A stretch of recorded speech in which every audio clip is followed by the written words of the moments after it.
Yes! Welcome back! Good afternoon mga kabunso. This video is gumawa na naman ako ng chicken na pinola mga kabunso dahil na-miss namin yung magsabaw ng manok mga kabunso kasi nakapagnakaw ang kadaman yung mga kabunso ng chicken. Kaya mga kabunso, samahin na ko in 3, 2, 1. So, nandito yung Highland. Welcome to my vlog. Oh, and then ito yung basal ko mga kabunso. Yan, ang basal. Dapat marami ang basal. Ang lulutin.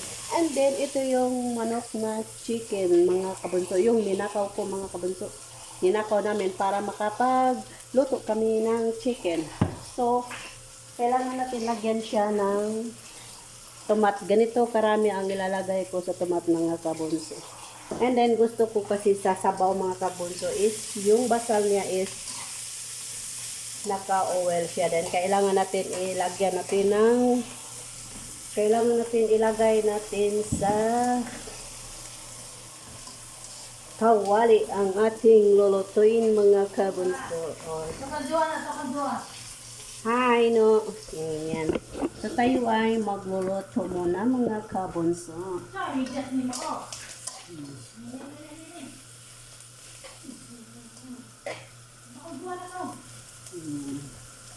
So, pag brown na to mga kabunso, saka natin ilagay yung tomat natin.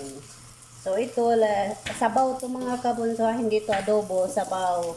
Sabaw ng Pinoy food. And then, lagyan namin ng gisar with tomat. Gisar with patatas ang ilalagay namin. And then, lagyan namin siya ng repolyo, mga kabunso. So, masarap tong sabaw namin mga kabunso. Diba? Oh, ang kadama is nakapagnakaw na naman ng chicken. Yan. Kailangan natin ng maraming basal mga kabunso ang ilalagay natin para maging masarap. Mas masarap kasi mga kabunso pag kayo ay nagsabaw, kailangan natin ng maraming basal. And then, lagyan natin ng maraming tomat. Diba? Daming tomat ay ilalagay. Hindi ako kurepot ngayon mga kabunso. Yan. So, ilagay na natin ang ating tomat mga kabunso dahil nag-brown na ang ating basal. Yan. Yan.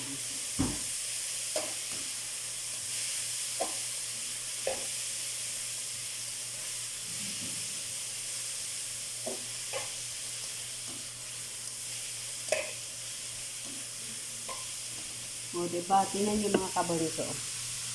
Yan o. Dami eh.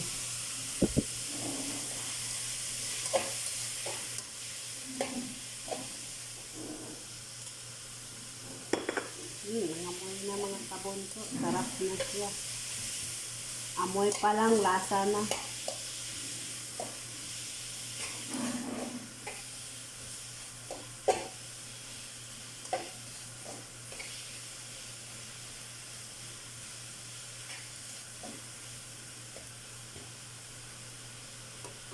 Yan mga kabunso.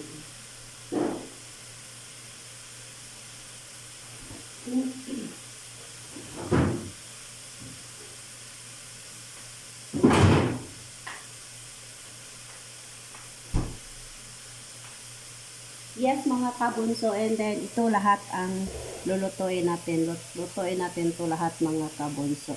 Itong repolyo. Ubusin natin ito. Para maging masarap ang kain ng kalaman nyo.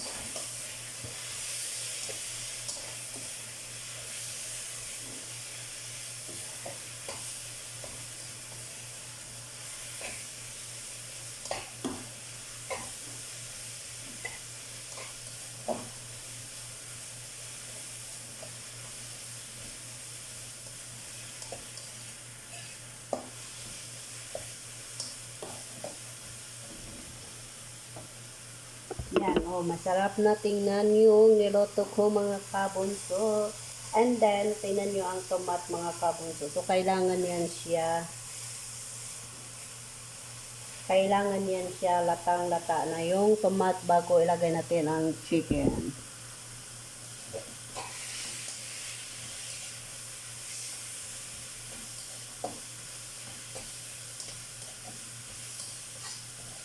Pero mga kabunso ha, kanya-kanya tayong optional kung ano ang gagawin natin pag tayo ay gumawa ng ulam. Ako kasi ay gusto ko yung ulam ko ay nakagisa siya bago lagyan ng water. So, kailangan na natin ng tomato with basal, and then syempre magugas mo ng kadaman yun.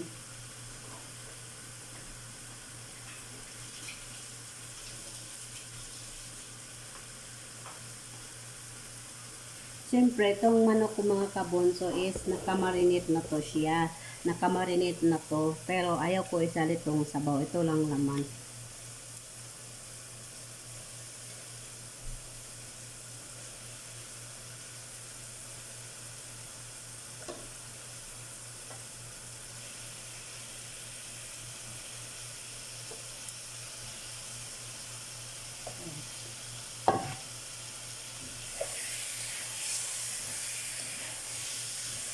Sarap na naman ang kaya ng kadaman yung mga kabonso.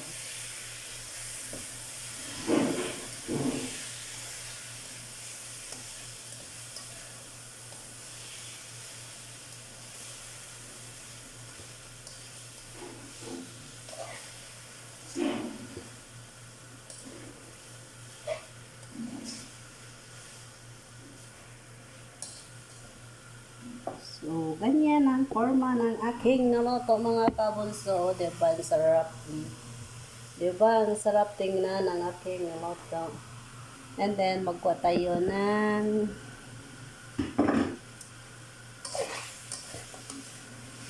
lagyan natin siya ng lemon ay purple barred.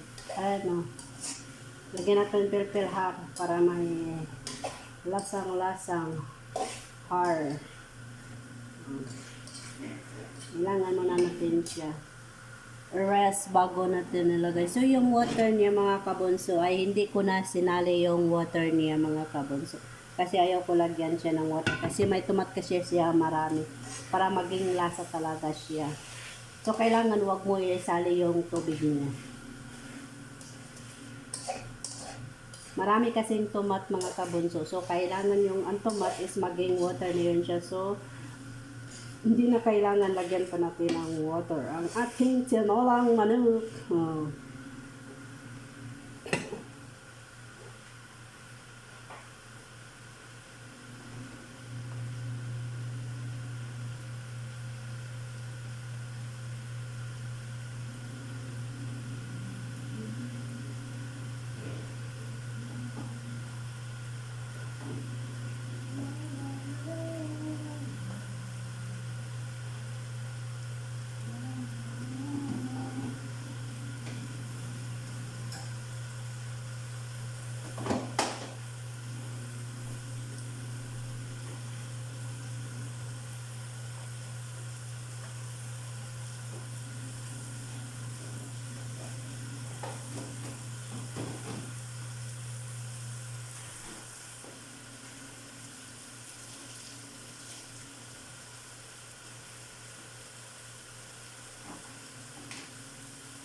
So, lagyan natin siya ng purple heart kasi ayaw ko kasi na maglagay ng maraming purple heart kasi hindi naman ako kumakain ng kahang.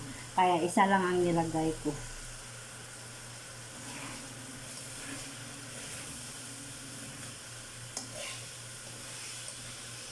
Pag wala na siyang tubig mga kabunso, saka na natin ilagay yung ano natin.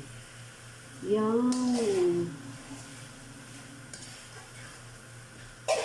gisar with patatas. Saka na natin ilagay. Pag wala na siyang water. So, yan mga kabunso. And then,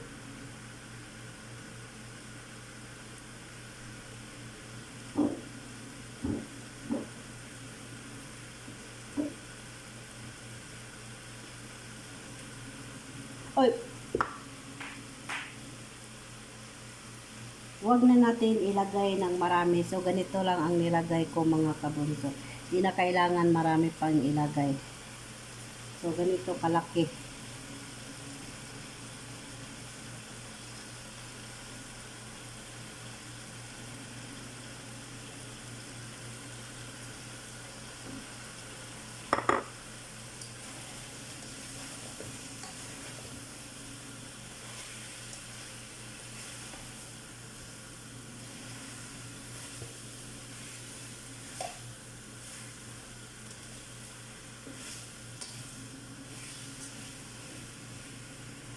ganyan. So, tayo ay magkuha na ng water.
So, ganito na siya mga kabunso. O, tingnan nyo, ganito na siya. So, ganito na mga kabunso. So, wala na siyang water mga kabunso. So, kailangan natin siya lagyan ng water para maging malambot. Palambutin muna natin ang ating chicken with Caesar and patatas. Yan.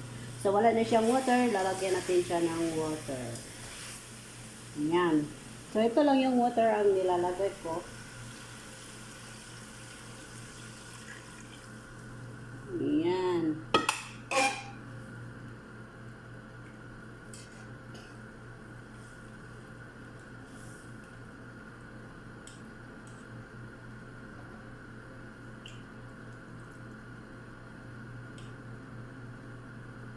So, ganito na yan siya mga kabunso. And then, tayo ay mag-slice.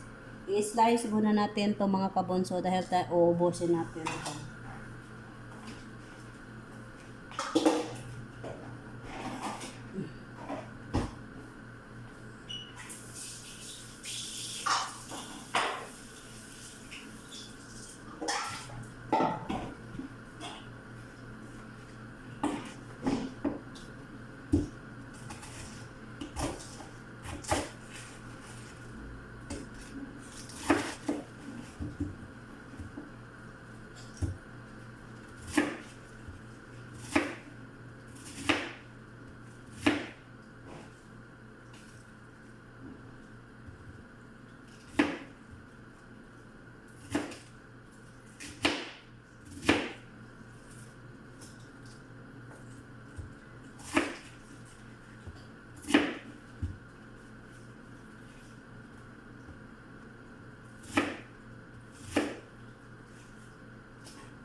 So, ito yun, karami mga kabunso ang ating repolyo.